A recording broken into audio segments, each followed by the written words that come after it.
Well, it is truly my pleasure to welcome Dr. Jay Bhattacharya, who is the 18th director of the NIH. He started his job on April 1st. So, Jay, you've been on the job for about 5 months. It's been a very interesting time. So he earned both his MD and his PhD degrees in his MD and his PhD degree in economics from Stanford. And before coming to the NIH, as I understand it, he was a very happy tenured professor at Stanford. And he actually, while he was there, he held senior fellow appointments at Stanford's policy institutes and brought deep experience at the intersection of clinical care, health economics, and public policy. He's led multidisciplinary teams, published widely, advised health systems and government partners. All the experience that shows up in his commitment to gold standard methods, open data, and results that make a real difference in people's lives. So Dr. Bhattacharya is leading the NIH toward a unified strategy that aligns priorities and funding so we can back the most meritorious science, tackle urgent health needs, and sustain a strong research workforce. So you'll be hearing, I suspect, Jay, you're going to be telling us all about the details of this vision in your presentation this afternoon.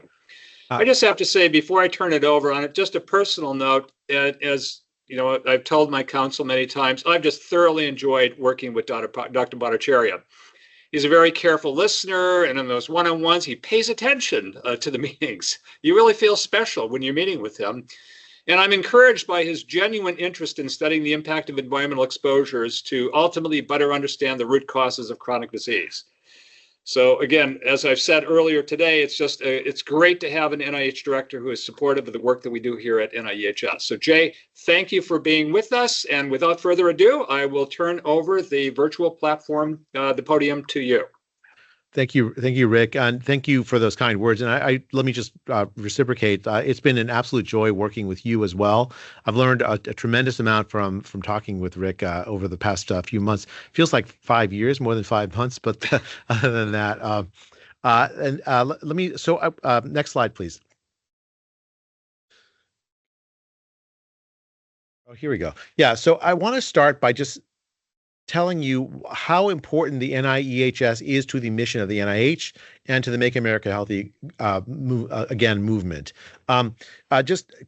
Concretely, it's not on the slide, but let me just talk about a project that Dr. White worked on for the Vice President's office on the train disaster an environmental disaster that happened in East Palestine last year. The Vice President was very interested to understand what does the science say about the impact on the health of local residents from environmental disasters, and the NIEHS was there for that task. It's not a small thing, of course, for the folks that are there. The lessons learned from it can help us understand, how better to help manage the health consequences of other disasters, and that's the biology of the NIEHS.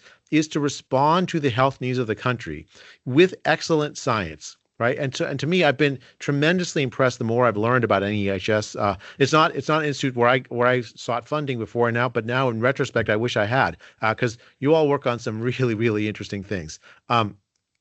Here, I'm just going to have a couple of slides talking about some of the things that have caught my attention, but I know that there's a lot more that I'm not going to talk about because I wanted to spend the bulk of my time just give you some hint about my sort of my vision for the future of the NIH and the NIEHS, but then leave time for questions. Okay, so first, the idea that environmental exposures in biological systems have impacts across the lifespan, that's not new, nor is the idea that there are specific time periods where people are more sensitive. Like, so, in pregnancy, certainly early in life, but even later in life, understanding how environmental exposures impact different people at different stages of their life is a fundamentally important and interesting question. Again, for something that's actually at the heart of the MAHA movement. Like, there's a lot of concern about environmental exposures and the relationship to health in the MAHA movement. The only real solution to that is excellent science, and of course the NIEHS. That's what we're That's what we're focused on. Early interventions to empower disease prevention. I don't need to tell you so much about the chronic disease crisis. Everybody knows it. Huge rising levels of obesity, chronic heart disease, type 2 diabetes, the autism, rise in prevalence of autism. Late stage neurological disorders like Parkinson's disease and Alzheimer's, a whole host of conditions, and we often think about medical strategies for managing them. We think about, at least I think about, economic consequences of it, but we don't always think about are there environmental exposures and other disease prevention strategies that we can understand that could potentially prevent some of these outcomes. And so again, NAEHS is at the heart of this. Next slide, please. I put in exposomics because I think it's such an interesting field. It's the idea is essentially like a generalization of genetics and proteomics, genomics, proteomics. The idea is to include in this understanding of how our health evolves over the lifespan, to include environmental exposure, which is broadly taken means a very large range of things. I wrote a paper a few years ago. One of my favorite papers is with a colleague of mine who's sort of at the head of this movement, this former student, now colleague of mine, at the head of this movement of exposomics. And I've been watching this field develop and just mesmerized by it. I think we're going to know so much more than we do now. And again, NIEHS is the heart of this. Prevention, environmental health, tailored strategies, prevention, intervention strategies, mechanistic biology and toxicology. The Secretary Kennedy has asked me over and over again about various topics in toxicology. For instance, what does the science say on glyphosate and future health? And again, the NIEHS has stepped up to deliver amazing, rigorous literature reviews to address that question, along with honest evaluations of what's known and what's not known. Okay, I'm done bragging about the NIEHS for now. I literally could go on for a very long time, but next slide, please. But I wanted to, like I said, I wanted to spend the bulk of the time talking about my vision for the NIH, and then to leave time for questions. For now, I've given this stump speech a whole bunch of times about the vision for the NIH. So I'm not going to belabor it. But three of my main priorities of the five I've listed here, I'm going to elaborate to some extent. First, we have to improve population health. The U.S. really is in a chronic disease crisis. We've seen no increase in life expectancy for over a dozen years. That's not acceptable. Very large numbers of people in the United States face chronic disease as a reality of their lives that fundamentally transform their futures, their ability to cope with the present, and of course generate enormous costs for both in terms of money and other aspects of their lives. The Make America Healthy Again movement, it's not an accident that it has reached a stage of this, the sort of the very top of the political stage as a major priority of the country, because this population at large faces such dire chronic health problems, including children. We have to make sure that the NIH portfolio addresses that reality. So that's the first thing. We have to actually improve population health. The mission of the NIH is to do research that it improves health and longevity of the American people, and I want to make sure that that's the case, that we actually do that. Second, we have to ensure reliable and reproducible science results and reproducible science. There's a replicability crisis that now goes back decades. My colleague at Stanford University, my former colleague John Ioannidis, wrote a very famous paper in 2005 with the title "Why Most Published Biomedical Research Results Are Wrong." Or false, I guess. It's an interesting paper. It's a very short paper worth reading. The key answer why is because science is hard. We often, as scientists, convince ourselves that we have the right answer, publish it. The publication process doesn't guarantee that everything that survives peer review is automatically true. Anyone who's done peer review and been in science for a while knows this. Uh, if the result was a negative result or a null result, well, we just won't publish it. You can't find a place to publish it. And so the published peer-reviewed literature as a whole misrepresents what's known and not known scientifically. Um, a lot of the results, when independent research teams look at the same finding, often don't find the same answer. There's now a large documented literature showing this in area after area of science, including, for instance, in psychology, in cancer biology, in area after area of science, you see the same finding, same kind of depressing finding. Drug companies, before they make big investments in clinical trials and all that, they will first invest in replicating the peer-reviewed research literature. But of course, that's a private replication effort that's not broadly known to the research community. We really need to make sure that the published literature is evaluated for reproducibility. I'll talk a little bit about how I intend to do that through the NIH. And third, we have to make big advances. A lot of times in science, we invest in sort of incremental science. I still remember first being told about how to advance your career in science, about the idea of the minimal publishable unit. I'm sure everyone here has heard about that. It shocked the heck out of me the first time I heard it. Like, why should I just look to publish a paper with a tiny advanced idea when I can instead spend my time working on bigger items, even if they don't quite work out? I think we become too comfortable in science asking for bunt singles when really we should be swinging for the fences. I want to make a contrast with Silicon Valley, where you have a portfolio manager that looks at 50 different projects, funds 50 different projects. Even if 49 of them are failure, but the 50th turns out to be Google or something, that portfolio is seen as a success.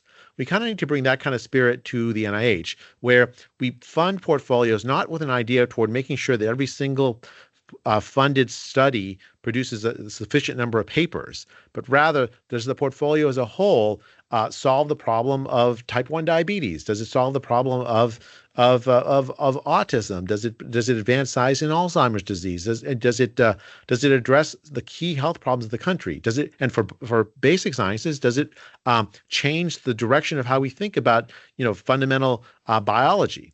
Right, those are the things that we want our portfolio to do, and we don't need we don't want people to be so risk averse that they aren't willing to think big. Next slide, please. I'll talk about a few NIH priorities that I've worked on, and then it open up to questions. Next slide, please. The NIHS has led the way on novel alternative methods. Next slide, please.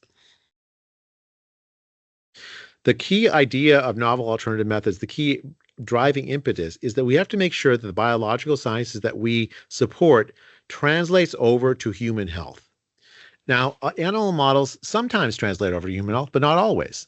Right? In some cases, the animal models that you can induce Alzheimer's in a mouse, I'm told, and I'm also told that you can potentially cure Alzheimer's in a mouse, but that those treatments that solve Alzheimer's in a mouse do not translate over to human health.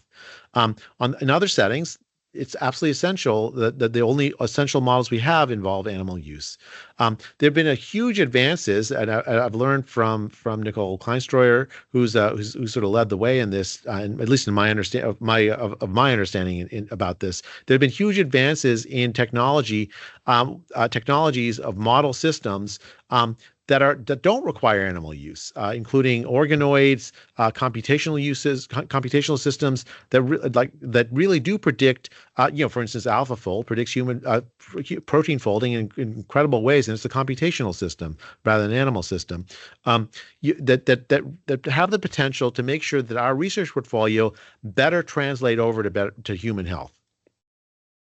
And so we're in the middle of establishing a new office inside the office of the director of the NIH called ORIVA, whose acronym Nicole, who's probably on the call, will laugh at me because I never remember. But the point is to translate over to ask researchers to ask themselves, are the models I'm working on, do they translate to human health? Are there better alternatives to the animal model I'm using?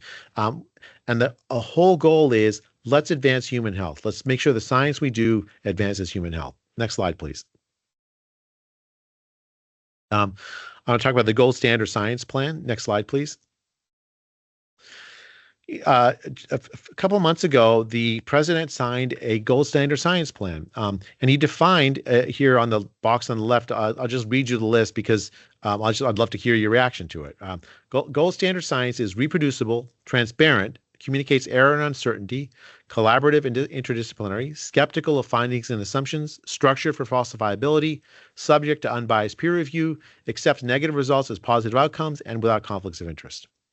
And, every single scientist I've ever presented this list to looks at it and says, well, yeah, of course. This is like, every single item here is bread and butter what science should be. So there's nothing in principle controversial about this. And yet, as I told you earlier, we're in the middle of a reproducibility crisis, the very first element, where the problem is in science, we do not. Oh, thank you, Richard. Office of Research, Innovation, and Validation. You got it in the chat. Basically that'll focus on propagating new approach methods throughout the NIH. The problem with reproducibility is threefold. One is you can't make a career out of it. You can't really be someone who has creative ways to reproduce the literature.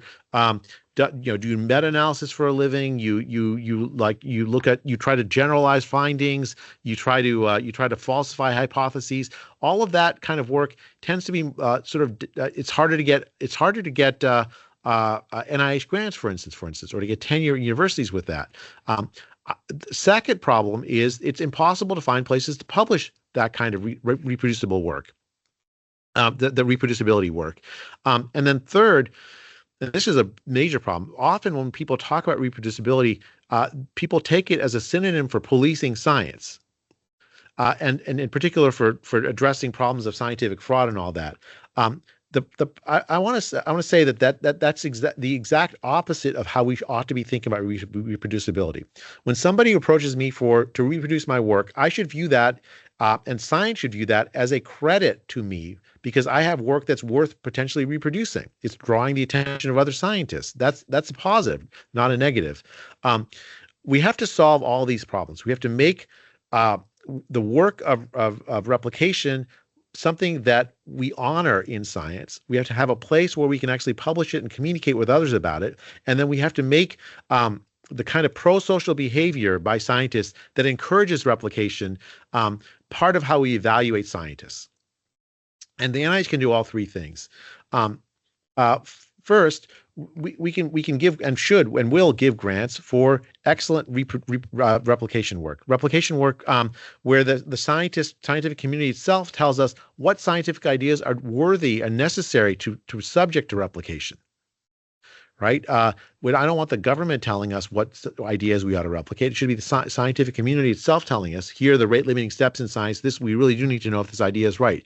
The drug companies do this. We should also do the same. They replicate the science that they want to know if it's true before they invest. Well, we should do the same. Second, we can have a journal or a repository at the NIH where you can publish your replication studies. It could be peer reviewed. The key thing is to connect it to the scientific literature. So imagine you do a search in PubMed, a paper comes up, and there's a button, a replication button. You click the replication button, then there's a summary, maybe an AI summary of all the relevant replication papers with links. And so you can see at a click how much replication work has been done on the paper that you're reading.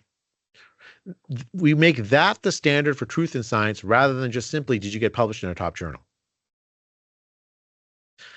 Then third, we develop metrics for the kind of pro-social behavior we want to see among scientists, right? So, for instance, do you share your data in public platforms?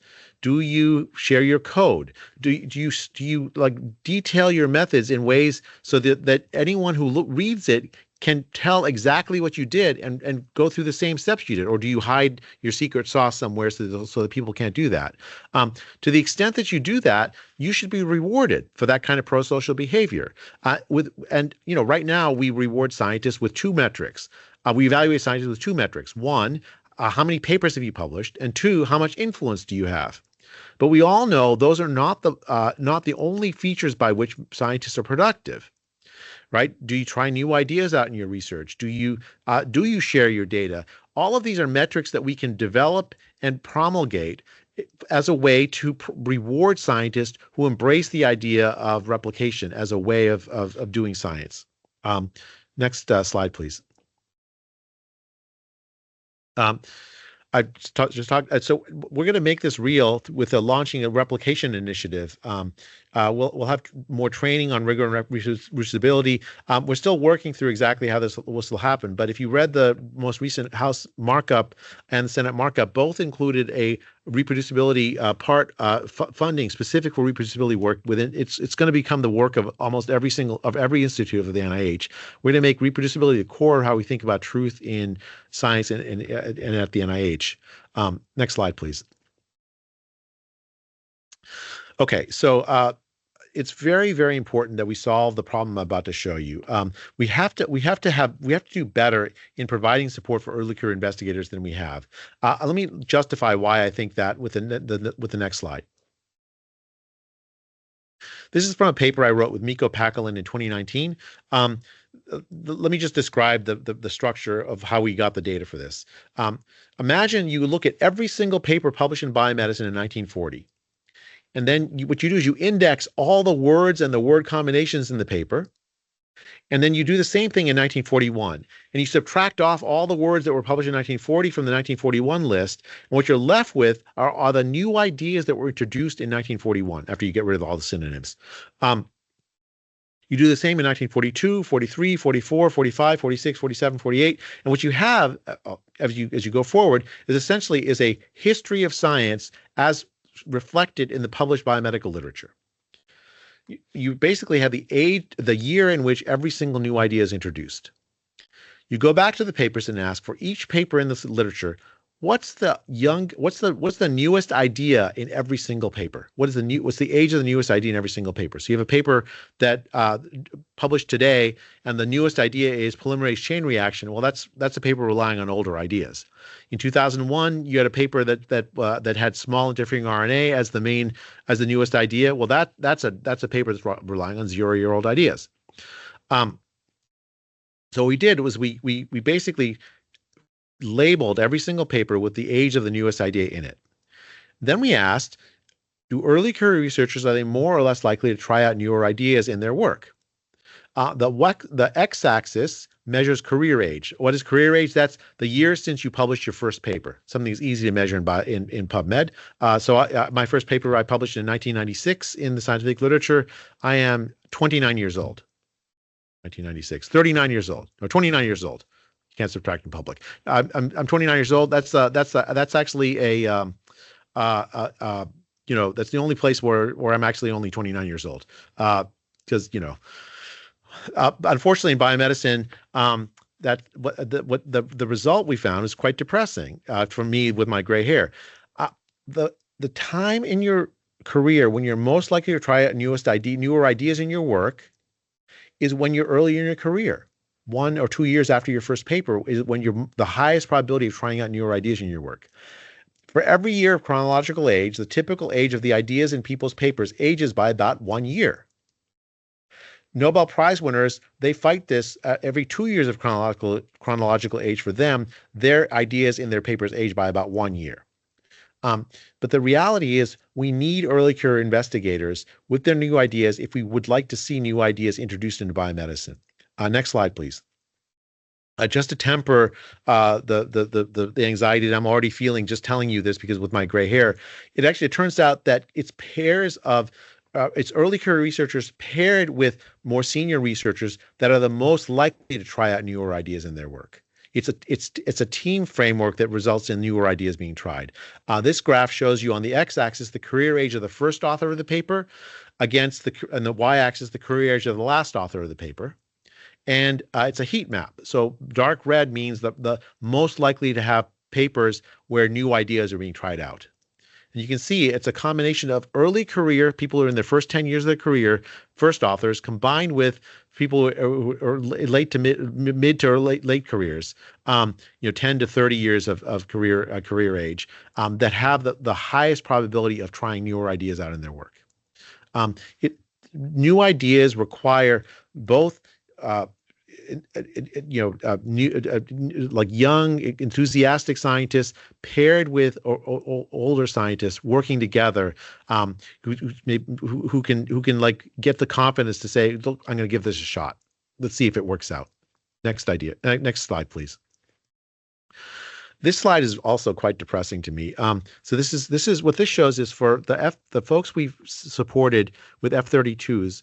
What's the probability of a dropout? It's a Kaplan-Meier curve, so the dropouts continue over time, as you might expect, years after the award.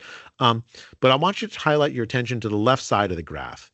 The blue line shows you the data from the 1970s for the Kaplan-Meier curve, orange from the 1980s, green for the 1990s, red for the 2000s, and then purple and brown for the 2010s and 2020s, which are overlapping.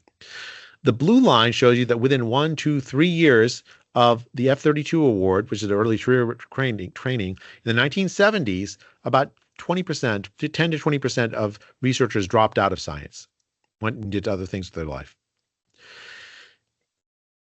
In the 1980s, that number rose to about 25% dropped out in the first 2 or 3 years after the F-32. In the 1990s, it was about 40%. By the 2000s, it had reached about half. And by the 2010s and 2020s, a full 40% or 60% of researchers drop out 2 to 3 years after the F-32. We are not doing a good job retaining early career scientists. And part of the reason is that there's opportunity cost. You can go become a clinician and earn a lot of money, of course, but that's always been true. We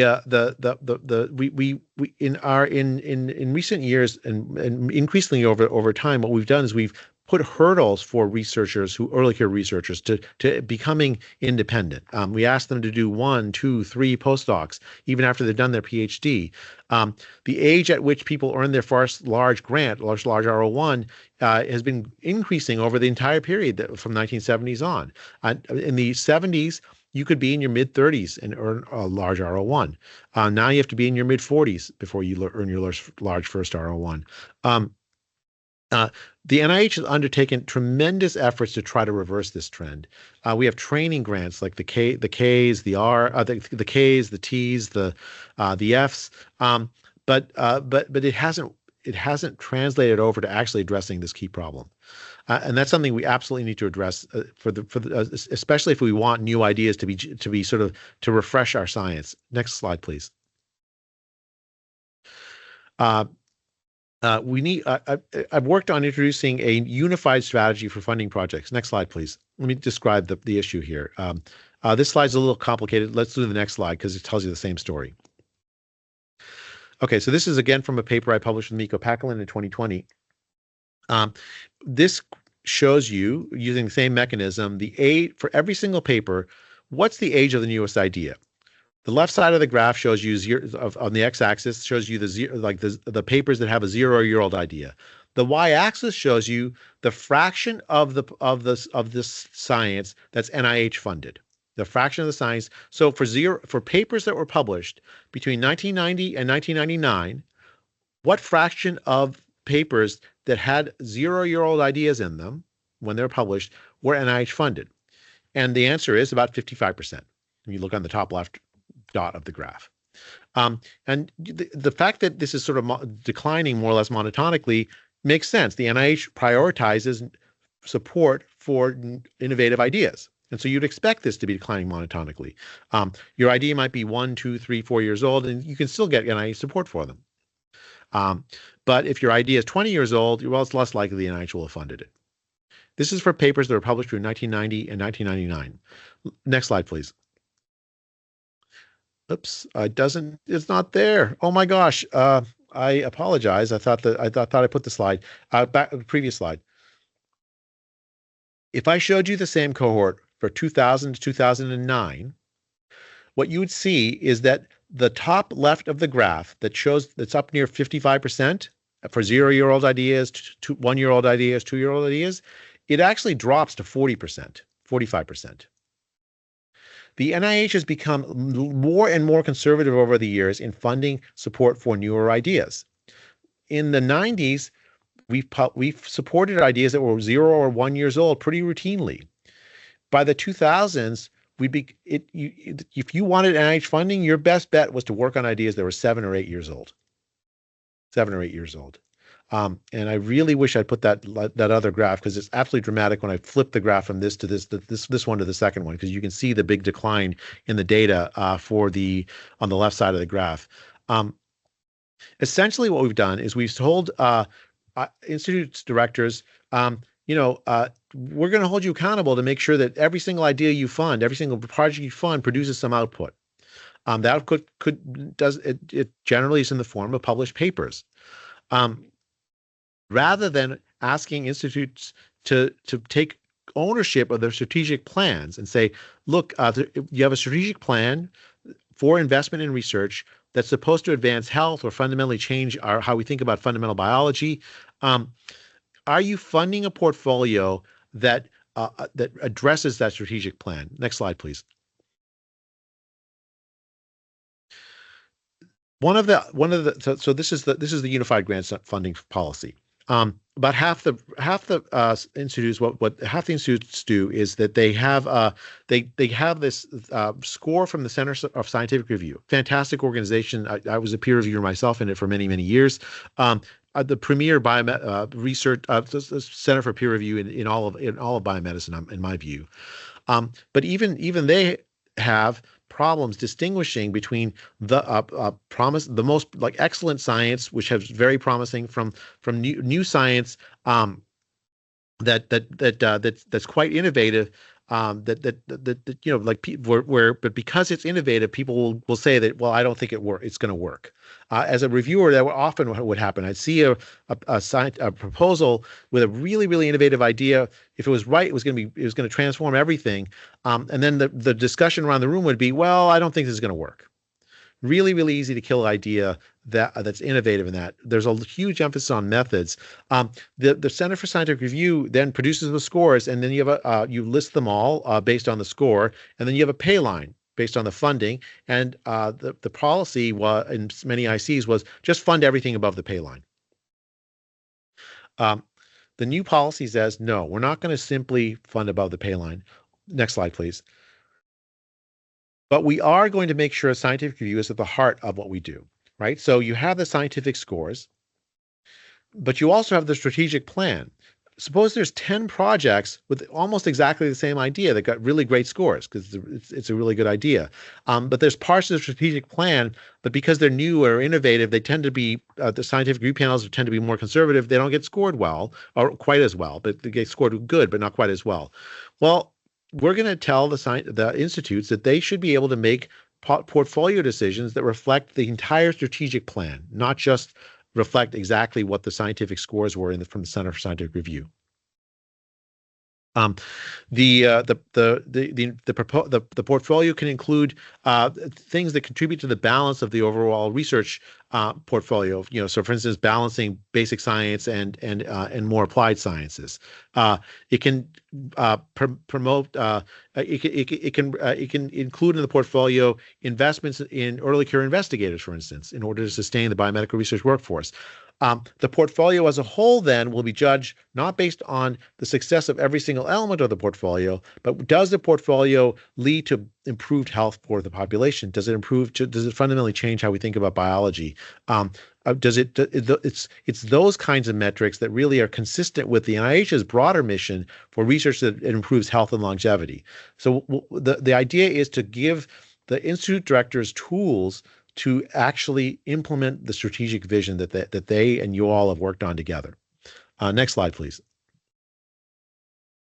Oh, that's the last slide. I wanted, there's more I could say. There's lots of stuff we're working on, but I just want to say, I think I hope that what the message I want to convey is that the NIEHS is tremendously important. It part of the NIH, it addresses the key element of making one of the key elements of making America healthy again.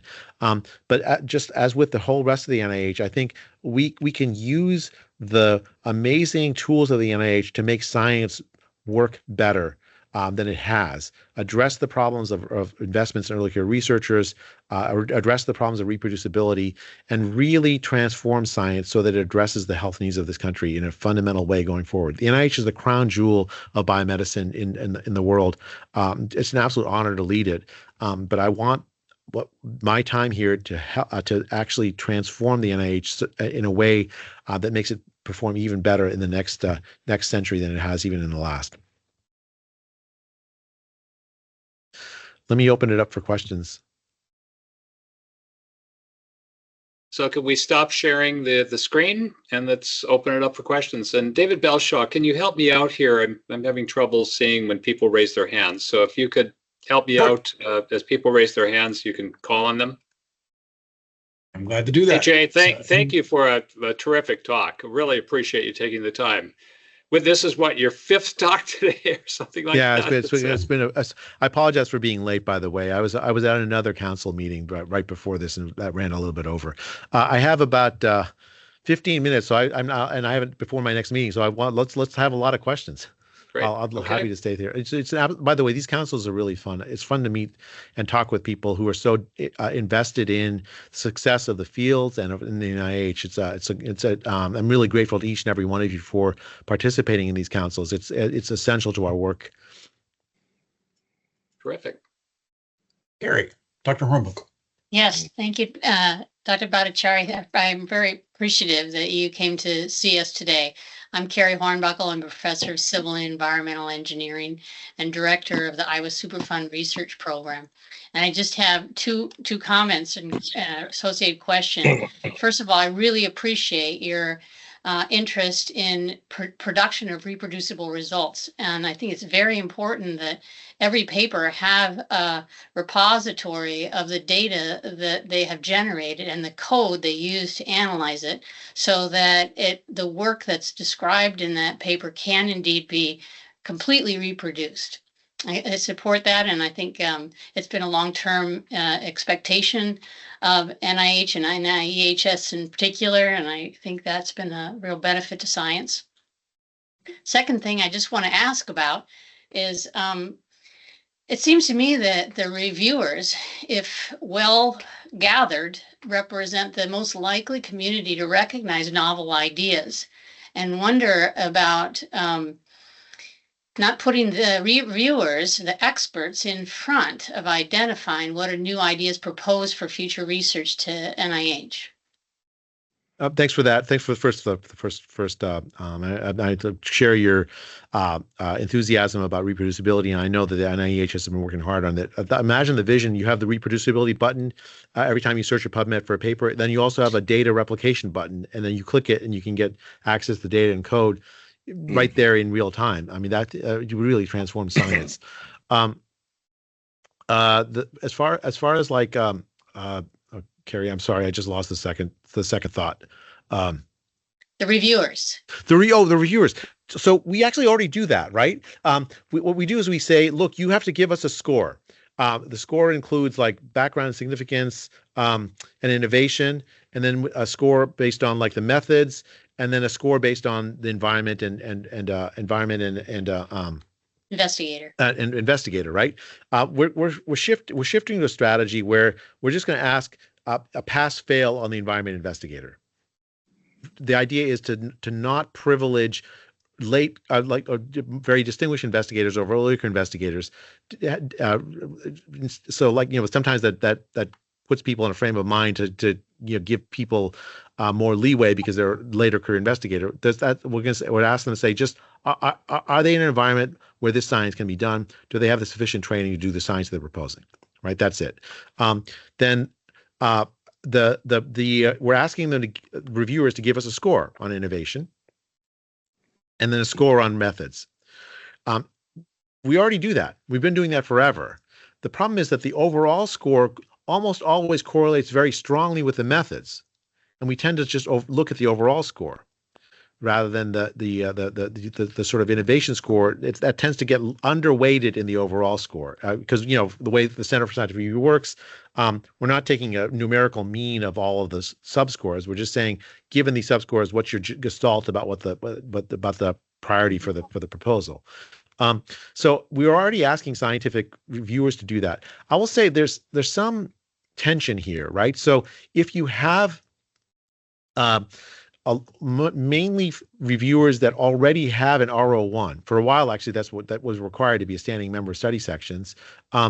You tend to have reviewers that are a little too cautious, a little too protective of their turf, potentially. There was a famous physicist, Max Planck, who liked to say that science advances one obituary at a time. I think he was talking about quantum physics and replacing, whatever. But that is a sad thought if you think about it. We need to make sure our science doesn't need that to happen for us to have new ideas tried out. And so, in a sense, we need both the reviewers to give us their sense of, is this a new idea, and we need the institutes to say, look, we want to invest in these new ideas, and we want to pull out proposals where the investigators have identified this as a new area, but maybe they didn't give it quite the priority score because they think it's not feasible or something. But maybe it makes sense in a strategic plan to invest in it, just maybe not in a big way, but in some way to see what if it works out, what if it becomes by analogy the next Google or solves type 1 diabetes or whatever it is, right? Thank you. Yeah, so that's the plan. We'll see if it works. We got to try a lot of things to make this work, but this is my idea for the next step. Next up, the hand I see is Dr. Hood. Thank you very much, Dr. Bhattacharya. That was very informative in terms of laying out your vision. And so throughout your talk, I'm an environmental public health neurotoxicologist here at Ohio State, right? And in Ohio, when we talk about big advances, that's synonymous with grand challenges. And when we talk about grand challenges, then we here at Ohio State, we talk in terms of convergent science, where you put, as you just indicated, that graph you showed is indicative of quite often the individuals that we see in our rooms there. You have young scientists with old heads like myself. I'm sorry. Now, Dr. Hood, I have share your sense of self. I mean, look at all this gray hair I got. Yeah, mine is all down here. Yeah. You can't see mine. But now, do you see those two frameworks as synonymous? I mean, you didn't use the word convergent science one time, but it sounded like that's what you were. Yeah, I do. I mean, it's part of it. I mean, I think the grand challenges is actually a fantastic framework for focused research on big things. Trying to solve big things.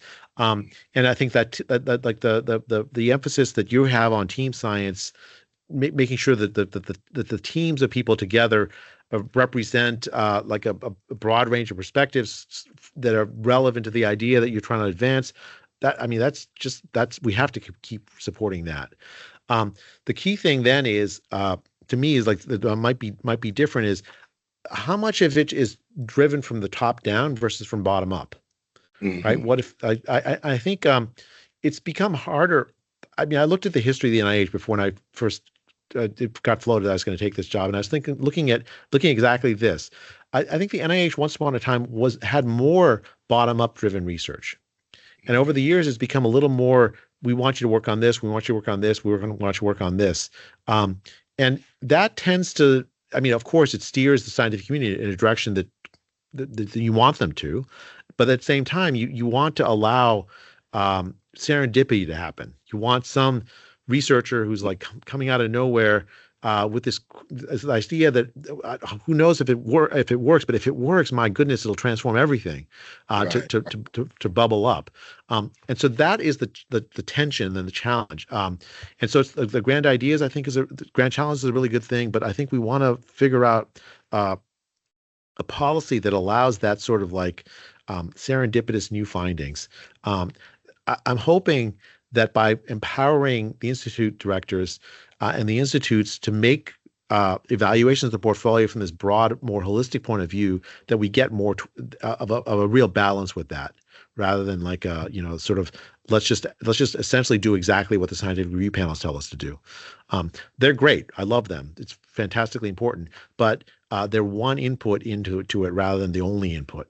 Right, the strategic plan matters, the balance of the portfolio matters, the support for early career ideas matter, and the my goodness, these two guys from Stanford are saying they have some weird search engine with some linear algebra. What if we invest in them? It probably won't work. Let's try it. And they try to be Google. Right? We want to allow that as well. Very good. Thank you, Dr. Hood. Okay, the next hand I see is Dr. Mutlu.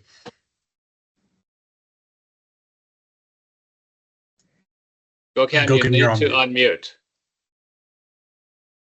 Sorry, I apologize. Thank you, Dr. Bhattacharya. Thank you for your very informative talk. I'm Gokhan Mutlu. I'm the Chief of Pulmonary at the University of Chicago. I also direct our respiratory biology training program. I share your concerns about the attrition of scientists and the Kaplan-Meier curve that you showed about the career span of fellowship recipients. As you probably appreciate that there's a similar trend in K-awardees, and my concern as being the training grant director is physician scientists. We actually lose a lot of physician scientists from K to R, and I would like to hear your thoughts and ideas about how we can reverse this trend, not just at the fellowship level, but at the K to R level, as well as a specific question about physician scientists, whom I think we really need in order to find cures for chronic diseases, which is your focus. Yeah. Yeah, no, I agree. I mean, I have an MD and a PhD myself, so Sure. I'm sympathetic. And I'm very sympathetic about that leap from K to R. I mean, there's I think the loan repayment programs and things like that, I think, are quite helpful. Like, they allow people to spend their 20s not worried about going deep into debt potentially, and they can invest in the science that they want, in their scientific careers. The other thing about the K to R, we had some of the Ks actually had or have, I think, restrictions on even applying for Rs while you have the K. I'm kind of a bigger fan of these institutional Ks, where you get the K as soon as you are hired, you get the K. The institution just hands it to you effectively, and then when you get an R, everyone celebrates, and the K is handed from you to the next assistant professor or whatever. Right? I think that accelerates the transition into R. I never understood. I had a K02, I think it was. And for 5 years, I wasn't allowed to apply for an R. I was like, I had a whole bunch of ideas that I wanted to try out, and I was just not allowed to do an R. It was really odd. And I think we have to think. I should just be upfront, Dr. Mutlu. I don't know the full answer to this question. I think we have to try out lots of different things. These are a couple of ideas that I've had, but I'm very open to feedback, especially for folks who work in this, with fellowship training programs and MSDP programs and all. We need solutions. We can't have that Kaplan-Meier curve keep going down the way it has. We make these enormous investments, and it doesn't translate into improved science because people leave. We have to fix that. Next hand I see is Dr. Deschênes. Thank you, Dr. Bhattacharya, for your presentation. I'm Olivier Deschênes. I'm a professor of economics at UC Santa Barbara. And I found the new vision that you were presenting very compelling. And in there, you had something about promoting academic freedom. And I'd like to hear your thoughts on how NIH can encourage that. Well, so let me just tell you the background for this. I was a tenured professor at Stanford, and it was really fun. It was a fun job because I could more or less fail in every single possible way. I especially after I had tenure, I could do more or less whatever I wanted in terms of like research, and it was very productive for me because I think if you can't do excellent science without academic freedom. Like you have to not be looking over your shoulder all the time, worrying that people are going to you go after your job or whatever just simply because you have a new idea. I found it very difficult, frankly, to express my ideas clearly at Stanford in 2020 and during the pandemic. It's just I wrote an essay where it said how Stanford failed the academic freedom test. A lot of scientists I knew faced similar kind of pressures, and I saw firsthand the problems that causes, because really it's us talking to each other, even if we agree or disagree, that leads to scientific advances. And it's us checking each other's work. Science is a fundamentally collaborative thing. I learned that I was in touch with many people inside the NIH during the pandemic who told me that there were essentially that they would write a scientific paper and they had to get it checked with their supervisors before they could send it out for content. I don't see how you can do good science if you're worried if your supervisor doesn't like your paper, you can't send it out. I've changed that policy so that you no longer have to check with your supervisor at the NIH if you're an intramural researcher. You can just send your paper out. All you have to do is say, I'm not speaking for the NIH, I'm speaking for myself, which is always the case with science, really, right?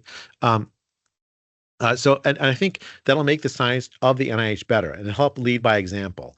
Like, we're not going to restrict what people say and think at the NIH. We're just not. I fully expect there'll be papers I don't like that's going to come out of the NIH. And then someone in the press will like carp and say, well, Jay, how come you're publishing this paper where you said before you don't agree with it in some other setting? That's fine. That's a good thing, right? We should be reflecting our honest disagreements to the public in scientific discussion. That's the reason for that fifth academic freedom thing.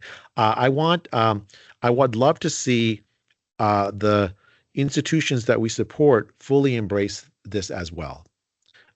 It's important. I'm still thinking about how to make that happen, but I think probably the primary mechanism is leading by example. And then using my bully pulpit to emphasize how important it is. We should be able to disagree with each other, and it's not a personal thing. We just disagree. It's okay. There's nothing wrong with that. Next thing we talk about, we'll agree. If we disagree, let's resolve it the way we all scientists do, by thinking of an experiment that says, Olivier, you're right, I'm wrong. I mean, that's just normal. Thank you. And Dr. Cormier.